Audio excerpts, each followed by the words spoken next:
नमस्कार दोस्तों, स्वागत है आपका आज के मुख्य समाचार में, जिसमें सबसे पहली बड़ी खबर में जिक्र बिहार के विधानसभा चुनाव का, जहां पर एग्जिट पोल सही साबित हुए तो तेजस्वी यादव 31 की उम्र में होंगे सबसे युवा मुख्यमंत्री। और इसी के साथ दूसरी बड़ी खबर में आपको बताएंगे कि लोजपा ने डुबो दी नीतीश की नैया, घर के चिराग से लगी एनडीए के किले में आग। और तीसरी बड़ी खबर में जिक्र होगा कि ओपिनियन पोल से एग्जिट पोल तक आने में बदल गया बिहार की हवा का रुख। पहले एनडीए 20 और अब महागठबंधन। जी हां दोस्तों, महागठबंधन की तरफ यहां पर लहर दिखाई दे रही है और जीत पक्की मानी जा रही है। हर एक खबर की गहराई में आपको ले जाएंगे, लेकिन उससे पहले अगर आपको भी ऐसा लगता है कि बिहार में महागठबंधन की सरकार बनना तय है, तो आप अभी इस वीडियो को लाइक करके इस लाल बटन को दबा के इस चैनल को फ्री में सब्सक्राइब करके घंटी बजाकर कमेंट में लिखिए जय हिंद। दोस्तों, रुक करते हैं तमाम बड़ी खबरों की तरफ।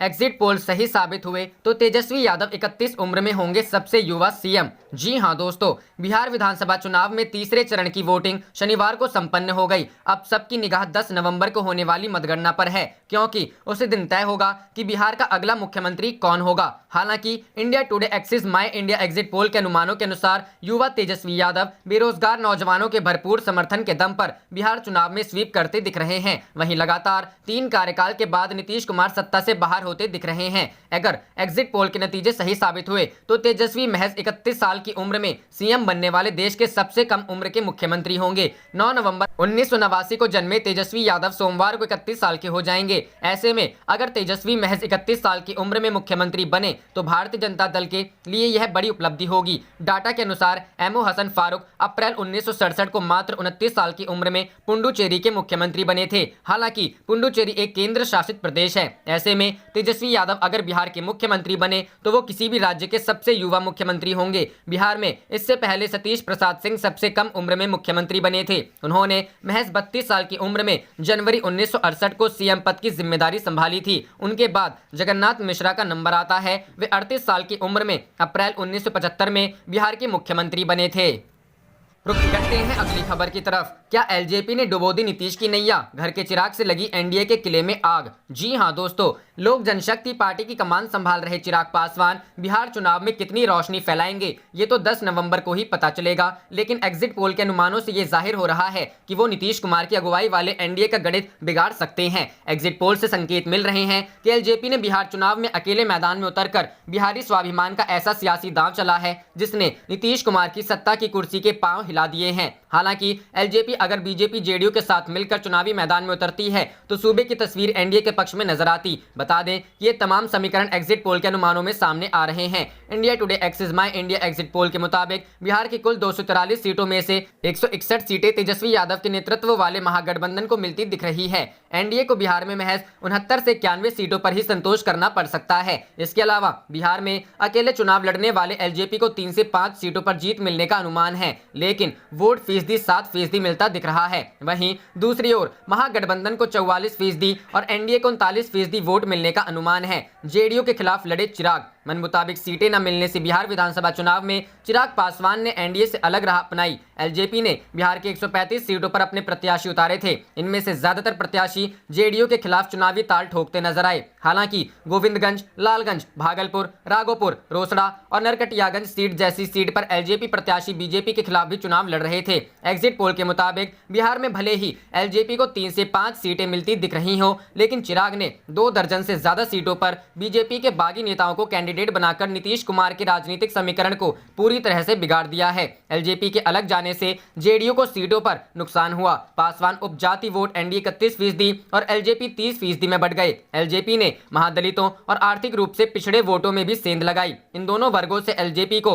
8% वोट मिले, जिससे नीतीश कुमार को काफी नुकसान हुआ। रुक करते हैं अगली खबर की तरफ। ओपिनियन पोल से एग्जिट पोल तक आने में बदल गया बिहार की हवा का रुख। पहले एनडीए 20 और अब महागठबंधन। जी हां दोस्तों, बिहार विधानसभा चुनाव के लिए शनिवार को तीसरे और आखिरी चरण की वोटिंग खत्म हो गई है। आखिरी चरण की वोटिंग खत्म होने के तुरंत बाद एग्जिट पोल के नतीजे भी सामने आ गए हैं। इससे पहले ओपिनियन पोल भी सामने आए थे। ओपिनियन पोल और एग्जिट पोल के सर्वे पर नजर डाले तो कुछ ही दिनों में बिहार की हवा का रुख बदला सा नजर आ रहा है। सर्वे में सामने आए आंकड़े ऐसे बता रहे हैं वोटिंग खत्म होने के तुरंत बाद सामने आए एग्जिट पोल के सर्वे ओपिनियन पोल से बिल्कुल उलट हैं। एग्जिट पोल में जहां महागठबंधन को अधिक सीटें मिलने का अनुमान है, तो ओपिनियन में एनडीए को बहुमत मिलने के आसार थे। इस तरह से देखें तो मात्र कुछ ही दिनों में बिहार चुनाव का रुख बदल गया। नीचे पहले एग्जिट पोल के नतीजे देखें, फिर ओपिनियन पोल क्या कहते थे ये भी जान ले। क्या कहते हैं एग्जिट पोल, जाने। आज तक, इंडिया टुडे और एक्सिस माई एक्सिस एग्जिट पोल में तेजस्वी यादव अगले मुख्यमंत्री बनते हुए दिखाई दे रहे हैं। पोल के अनुसार महागठबंधन को 139 से 161 सीटें मिलने का अनुमान है, जबकि एनडीए 69 से 91 सीटें जीत सकता है। वहीं एलजेपी को 3 से 5 सीटें मिल सकती हैं। भोजपुर क्षेत्र की 49 सीटों में से महागठबंधन को 33, एनडीए को 9, लोजपा को 2 और अन्य को 5 सीटें दी गई हैं। सीमांचल क्षेत्र की 24 सीटों में से महागठबंधन को 15, एनडीए 6 और जीडीएसएस को 3 सीटें मिलने का अनुमान जताया गया है। पाटलिपुत्र क्षेत्र की 61 सीटों की बात करें तो इसमें से महागठबंधन को 33, एनडीए 26 और लोजपा व अन्य को 1-1 सीटें मिल सकती है। वहीं मिथिलांचल क्षेत्र की 60 सीटों में से महागठबंधन को 36, एनडीए 23 और लोजपा को 1 सीटें मिलने का अनुमान है। एबीपी न्यूज सी वोटर एग्जिट पोल में भी महागठबंधन को 131 सीटें मिल रही हैं। इसका मतलब ये है कि राज्य में अगली सरकार आरजेडी नीत महागठबंधन की हो सकती है। महागठबंधन को 108 से 131 सीटें, एनडीए को 104 से 120 सीटें मिलने का अनुमान है। वहीं अन्य दलों की बात करें तो 4 से 8 सीटें मिल सकती है। चिराग पासवान की लोक जनशक्ति पार्टी 1 से 3 सीटों पर विजयी हो सकती है। कई चुनावों में सटीक एग्जिट पोल देने वाले टुडेस चाणक्य के एग्जिट पोल में इस बार महागठबंधन की सुनामी चलती हुई दिखाई दे रही है। न्यूज 18 और टुडेस चाणक्य एग्जिट पोल में महागठबंधन को 180 सीटें मिल सकती है, जबकि एनडीए को करारा झटका लग सकता है। पोल में एनडीए को सिर्फ 55 सीटें मिल रही है, वहीं अन्य के खाते में 8 सीटें जा सकती हैं। करते हैं अगली खबर की तरफ। एग्जिट पोल, तेजस्वी यादव मुख्यमंत्री पद के लिए बिहार की पहली पसंद, नीतीश 9% से पीछे। जी हां दोस्तों, बिहार विधानसभा चुनाव में सभी राजनीतिक दलों ने सत्ता पर काबिज होने के लिए पुरजोर कोशिश की है। इस चुनाव में विभिन्न पार्टियों के 4 अलग अलग गठबंधन और 6 मुख्यमंत्री पद के चेहरे चुनावी मैदान में किस्मत आजमा रहे हैं। ऐसे में बिहार विधानसभा चुनाव में बाजी कौन मारेगा ये 10 नवंबर को तय होगा। लेकिन एग्जिट पोल में मुख्यमंत्री पद के लिए आरजेडी नेता तेजस्वी यादव ही पहली पसंद बनाकर उभरे हैं, जबकि मुख्यमंत्री के तौर पर नीतीश कुमार बिहार की जनता की दूसरी पसंद बने हैं। इंडिया टुडे एक्सिस माई इंडिया के मुताबिक मुख्यमंत्री पद के लिए आरजेडी नेता तेजस्वी यादव बिहार के 44% लोगों की पसंद बने हैं। तेजस्वी के राजनीतिक ग्राफ में तेजी से इजाफा हुआ है। वहीं इस रेस में नीतीश कुमार पीछे है। नीतीश कुमार को मुख्यमंत्री के तौर पर 35% लोगों ने अपनी पसंद बताया है। हालांकि बिहार का पूरा चुनाव इन्हीं दोनों नेताओं के इर्द गिर्द सिमटा रहा है। यह नीतीश कुमार के लिए काफी बड़ा झटका माना जा रहा है। बिहार में 43% महिलाओं ने भी सीएम के तौर पर तेजस्वी के अपनी पसंद बताई है, जबकि 42% महिलाएं ही नीतीश को समर्थन दिया है।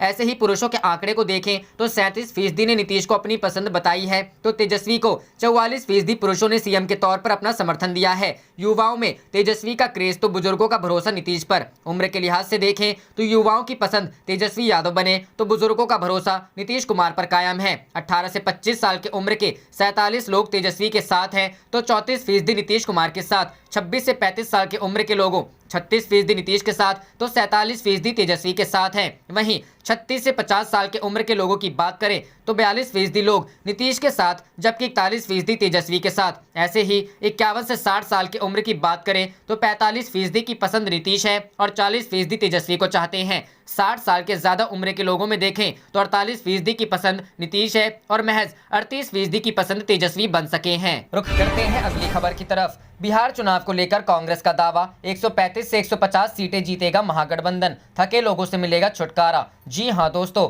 कांग्रेस महासचिव रणदीप सिंह सुरजेवाला ने कहा कि बिहार ने बदलाव, रोजगार, रोटी, फसल और उद्योग के लिए वोट किया है। उन्होंने दावा किया कि चुनाव में पहली बार जाति धर्म के स्थान पर विकास, रोटी और रोजगार को मुद्दा बनाया गया है। यहाँ तक कि भाजपा, जेडीयू को भी रोजगार, रोटी पर बोलने के लिए मजबूर होना पड़ा है। यह कांग्रेस गठबंधन की बड़ी जीत है। सुरजेवाला ने कहा कि बिहार में थकी और रिटायर्ड सरकार से लोगों को छुटकारा मिलेगा और महागठबंधन की सरकार बनेगी। मुख्यमंत्री नीतीश कुमार पर हमला करते हुए उन्होंने कहा कि बिहार के तीनों चरण के मतदान में उत्साह रहा है। 2 चरण के मतदान के बाद तो मुख्यमंत्री ने हार ही मान ली थी और रिटायरमेंट की घोषणा तक कर दी। इस वजह से ही तीसरे चरण में पहले के मुकाबले ज्यादा उत्साह के साथ मतदान हुआ है। उन्होंने कहा कि चुनाव नतीजे अप्रत्याशित आएंगे और विकास, तरक्की की नई सरकार बनेगी जो किसी खास धर्म और जाति की नहीं होगी। एग्जिट पोल को नकारते हुए उन्होंने कहा कि 50,000 से से 1 लाख का सैंपल क्या 7 करोड़ लोगों की दशा के बारे में बता सकते हैं। इससे पहले एग्जिट पोल ने ही छत्तीसगढ़ में कांग्रेस को 12 से 14 सीट दी थी, मगर कांग्रेस को 3/4 बहुमत मिल गया। भाजपा को पूर्ण बहुमत का आंकड़ा दिया था, वो 15 सीट पर ही सिमट गई। उन्होंने कहा कि जनादेश ईवीएम में बंद हो गया है, बस 24 से 72 घंटे इंतजार करें, 10 नवंबर को नतीजे सबके सामने होंगे। रणदीप सुरजेवाला ने कहा कि बिहार चुनाव में जमीन पर बदलाव साफ नजर आ रहा था। उम्मीद है महागठबंधन को 135 से 150 तक सीट मिल जाएगी। बिहार ने बदलाव के लिए वोट किया है, इसका पूरा भरोसा है। आप देख रहे थे आपका अपना चैनल जय हिंद जय भारत।